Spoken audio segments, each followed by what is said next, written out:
Hi Hopesters, my name is Meg Hintz. I have been part of Hope Community Church since 2004. My husband Mark and I and our two living children attend Hope, and we just really love it. I came to know Jesus at 15 while I was a Bible camp counselor, and I have loved through the years getting to know the Lord through His Word, and also seeing things in day-to-day life that He uses to remind me who He is and what He has done for us on the cross. And so I wanted to share an example from my life with you. So about a year and a half ago, one night, my husband Mark and I were driving our kids to youth group at church.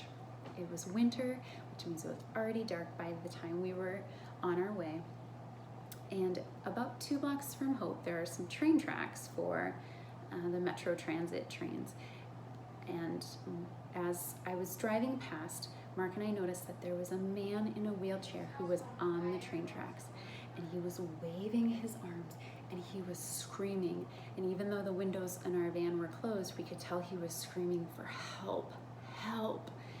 And yet all these cars kept passing and no one could see him in the shadows.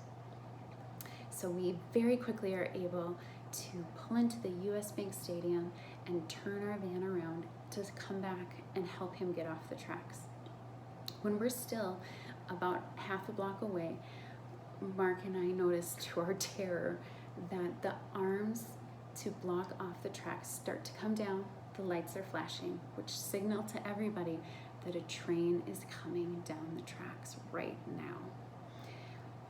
As soon as we see this, Mark screams, "Stop!" and I slam on the brakes to stop the van. My husband jumps out of the van, crosses the street with no thought of his own safety. He leaps over a 3-foot tall snowbank, and as he's getting to the tracks, I watch my husband with our children in the back of the vehicle running at the train, waving his arms and screaming, "Stop! Stop the train!" Thankfully, the train driver does see my husband, and he is able to stop his train before he gets to the man in the wheelchair. My husband is then able to get the man's wheels, which had, as they crossed over the tracks, turned sideways and slipped into the train tracks themselves. He's able to get the man dislodged into the other side of the tracks, and he is safe.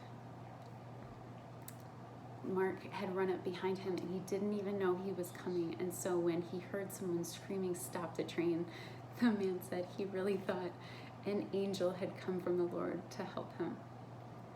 And as I was reflecting on that experience, after I stopped shaking from the adrenaline of the whole thing, it reminded me that in some ways I am like that man stuck on the train tracks. He could not get himself free. He was so stuck because of the brokenness of his body and needing a wheelchair. And I am stuck in my own sin and the brokenness of my life, and I cannot get myself right with God. And then the train starts coming, and it's the weight of the consequence of my sin, my choices, and the brokenness of my world bearing down on me, and I can't stop it. But then, thanks be to God, Jesus runs onto the tracks, gets between me and the train before it hits me. When Jesus Christ was on the cross, He absorbed the wrath of God that my sins deserve. And so unlike my story where my husband was able to stop the train, Christ, in this analogy, would let that train hit him and absorb that wrath in my place.